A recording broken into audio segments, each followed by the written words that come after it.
What? Hey, Ma, you had a great performance today. So what do you have to do to get the Canelo Triple G fight? Cause it seemed like he ducked you, they just franchise tagged him. So I feel like, what do you got to do to get this fight, man? You've been asking for the fight for a long time. You've been meeting these guys that's in front of you. Canelo say he want to fight the best fighters. Triple G say they want to fight the best fighters. But it seems like they don't want no work with JERMALL Charlo. What you got to do to get this fight, man? Man, that's the great question, you know, man. You know, in order for me to get this fight with Canelo, I'm gonna need all my fans, all the lines on the team to vouch for me. You know, we all gotta just put in that word and, you know, keep putting in work. Canelo gotta fight me sooner or later. He cannot retire without fighting me. You know, I'm one of the best out there, 29-0, 21 knockouts. You know, he gotta fight me sooner or later. In order to fight Canelo, I probably gotta go to Dallas. What's up, man?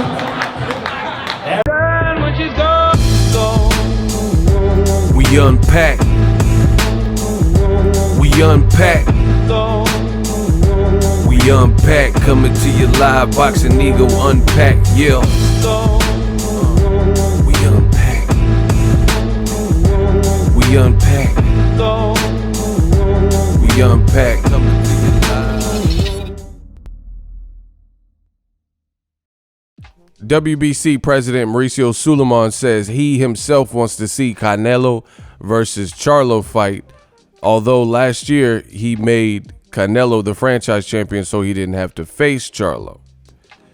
What up, Fight World? It's your boy Ego, and I'm back with some more boxing. Make sure you smash the like button. Also, subscribe to the channel for the latest and greatest in boxing. If you want to become part of the gang, notification gang, please hit the bell icon. Shout out to the super chats, channel donations, the Venmo donations, the Cash App, and the Patreon family. We working. Now head over to Patreon.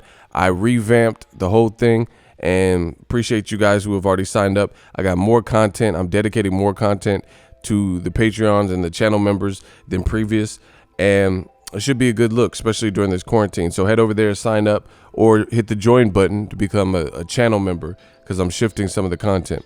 Now, another great way to support the channel is to click the link in the description box and get the ESPN Plus bundle. This includes ESPN Plus, Hulu, and Disney Plus, all three of those apps for one price of $12.99 a month.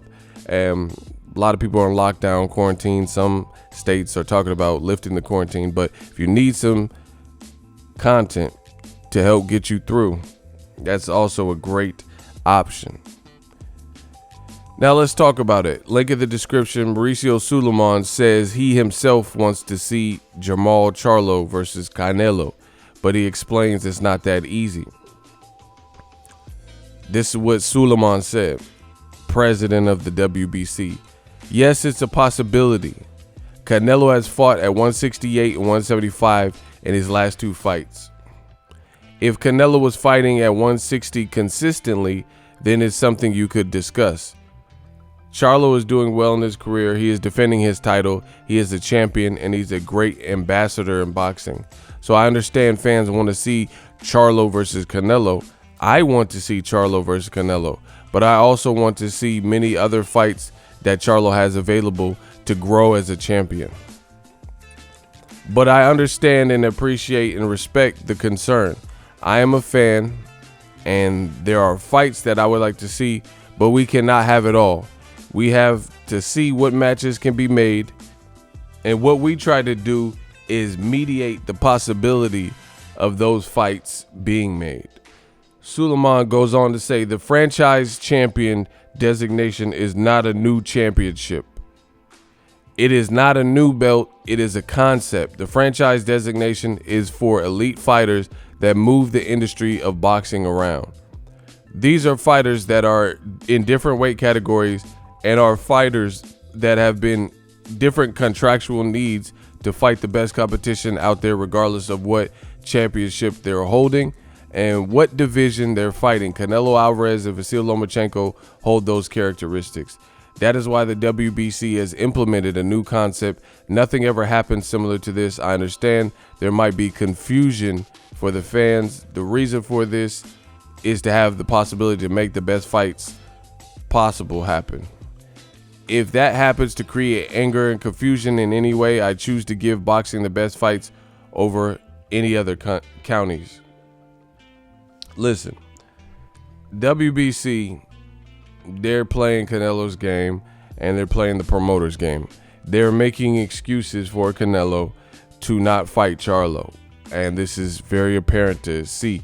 In boxing, especially boxing, since it doesn't have one uniform governing body that controls everything, you get stuff like this where you have to read between the lines and do the math.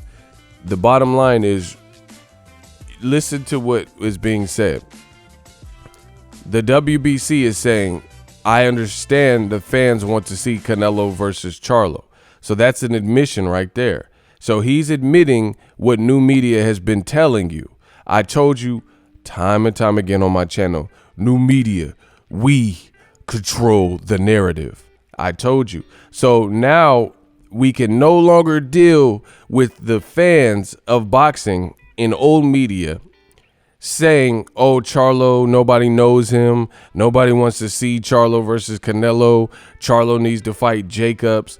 Charlo needs to fight Andrade first, because you have the WBC president with an admission. He is acknowledging the fact that fans want to see JERMALL Charlo fight and get an opportunity versus Canelo. That is an admission.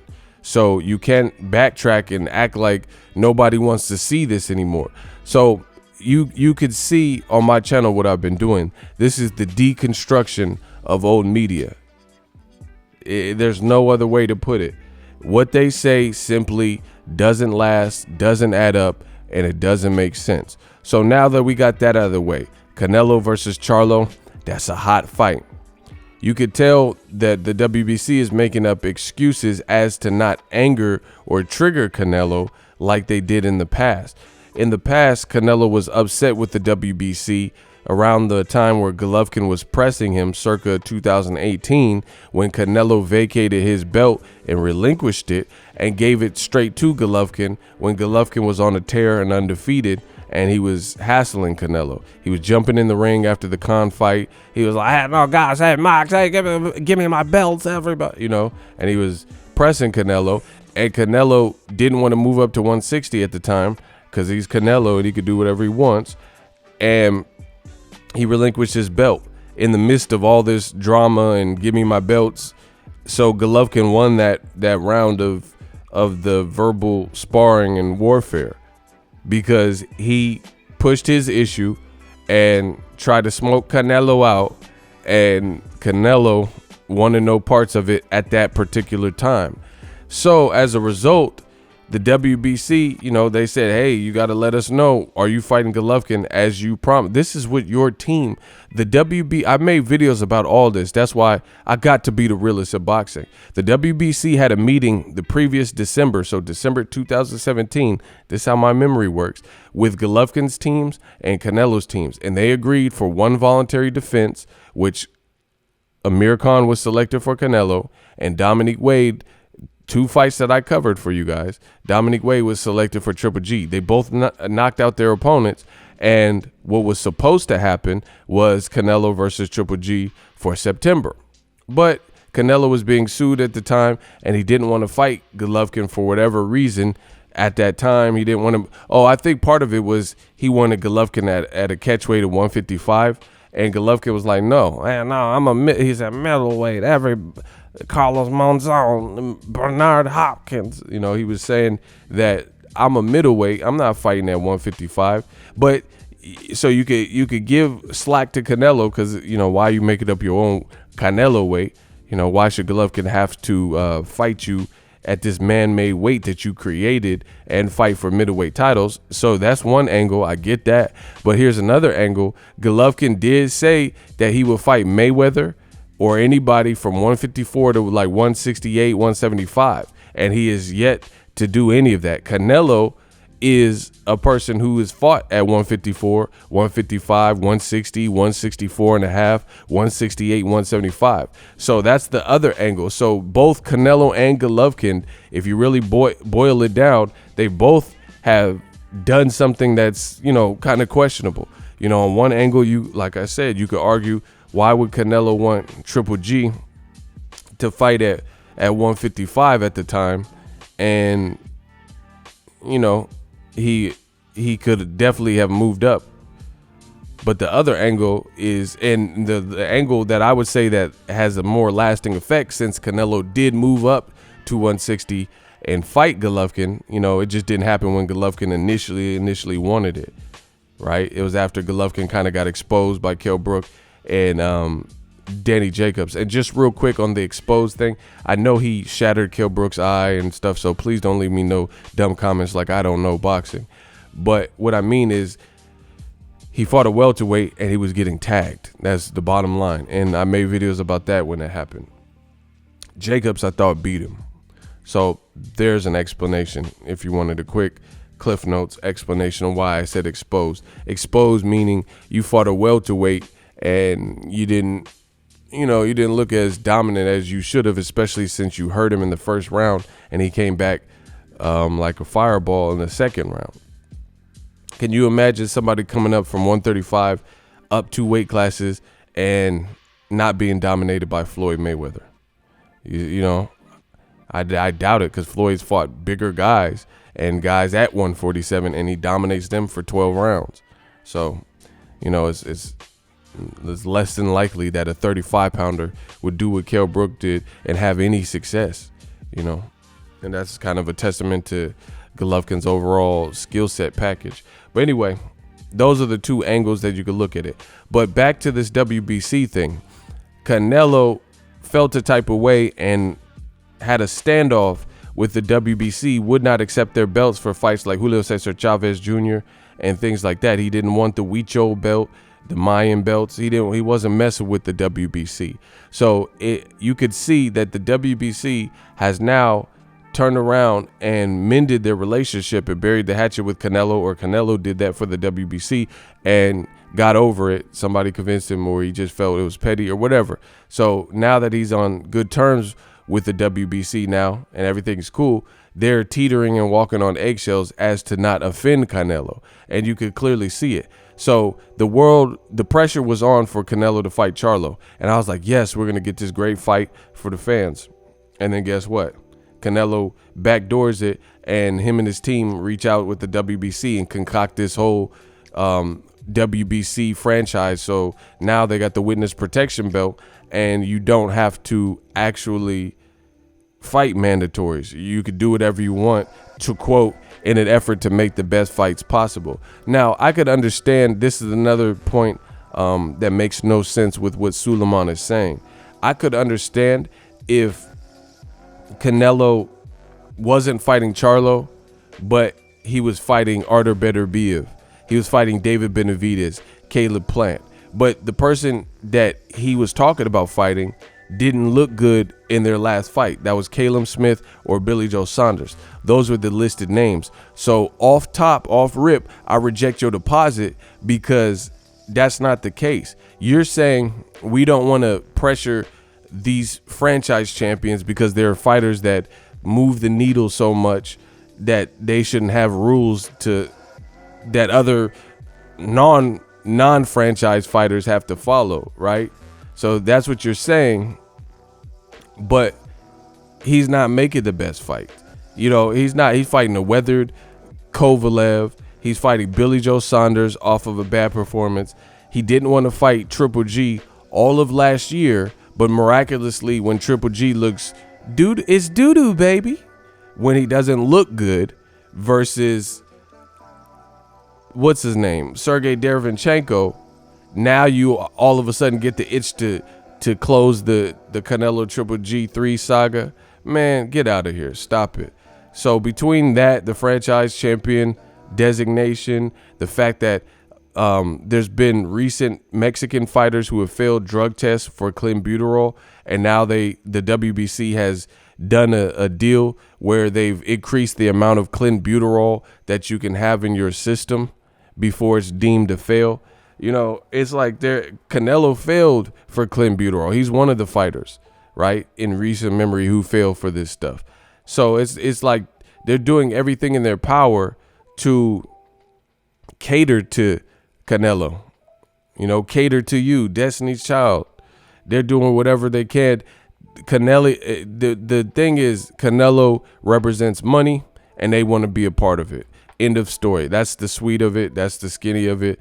He represents money in the sport, and they wanted their name and their belt attached to it, sanctioning fees or whatever kind of deal they got with Golden Boy Canelo. They want to be a part of it. So they don't want to offend Canelo. They know Canelo has these diva-like behaviors where, you know, rehydration clause and I'm angry with you and I worked my way up, so I deserve all the A-side leverage. Meanwhile, you got guys like Deontay Wilder and Tyson Fury, credit to both of them, and they're putting on big fights for the sport of boxing. They were both undefeated at the time in the rematch and in the first fight, and they were risking it all, and there was little struggle or strife to get the fight done. They just simply they fought each other.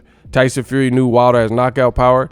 To credit, he shared the ring with him a second time, knowing Wilder's destructive power, came with a better game plan, fair play. And he's about to do it again in a trilogy. Same thing with Deontay Wilder. He's not playing all these games and say, oh, Luis Ortiz and Fury were his two toughest fights of his career, and he ran them both back. Win, lose, or draw. People are talking about Wilder costumes and 45 pounds and legs and all this unnecessary, his bicep tear, excuses. But one thing they're not talking about is what we talking about over here, new media. The fact that Wilder, win, lose, or draw, he was willing to risk it all and put his O up and make the best fight. Canelo, not so much. He's not doing the same thing. He could fight Better Biev. He could fight David Benavidez, who just called him out within the last month. But instead, he's saying other things like, you know, Golovkin don't represent a challenge. But now, after he admits, not just myself, but Canelo himself admits that Triple G lost to Derevchenko, now all of a sudden you want to fight Triple G. And the WBC is claiming that Canelo's making the best fights, so that's why they removed him from the obligations and mandatory challenges, because they want him to be able to make the best fights. Again, I could rock with that if the fighter was actually making the best fights. But we know Canelo is not making the best fights. So the WBC, in doing this interview, they actually made it worse because it proved everything that new media was saying. Canelo, Golden Boy, whoever, want no parts of the Charlo fight right now. They know it's dangerous. You can say whatever you want. Stop fighting all these other people and fight Charlo and fight Andrade. He just fought at 175. Nobody told you to do that. I have no mercy for you. You're a grown man. Nobody told you to go up and fight Kovalev at 175. You, on your own free will. It wasn't even a big fight. In fact, it was such a fight that wasn't big that the weigh-in looked dry. You know, the Wilder Fury weigh-in was way more packed. Just go look at the video footage of anybody who was there, and you'll be able to see. And the other thing is the Canelo Kovalev fight, they had to stand down to another fight, and that was the UFC 244 Jorge Masvidal versus Nate Diaz. So all in all, I reject what the WBC is saying. I reject their deposit. You know, they're not keeping it even Steven when it comes to black fighters. Franchon Cruz Dezern still ain't got her belt back, and her opponent failed a drug test, A and B sample, and you got to investigate something. But Canelo, he can have more clenbuterol in his system, and as well as any other fighter who has clenbuterol. You up the levels of clenbuterol. You say that Charlo is a good fight, yet you remove Canelo from the responsibility. You say, listen to that. Listen to what I'm saying. New media, we control the narrative. The WBC is telling you out of their own mouth that they want to see Canelo versus Charlo. Charlo was in the position to fight Canelo. He was the WBC mandatory, right? He was the WBC mandatory, and guess what? If you wanted to see him fight and he was the mandatory for then champion Canelo, then why would you create the franchise champion belt? So you're claiming you want to see the Charlo Canelo fight, but you also stood in the way of it happening. Man, we unpack. Coming to you live. Let me know how I did in this video. I don't agree with what the WBC is doing in these situations, and that's just what it is. If you guys can intelligently explain what I'm saying and tell me why I'm wrong, enlighten me. Until then, we unpack. So if you enjoyed this video and want more content like this on the channel, you can show your appreciation by going to the PayPal donate button or the YouTube support button, and you can donate any amount that you feel is equivalent to the value of this video. Much more to come. Thank you guys for your support. Boxing Ego, the future of boxing.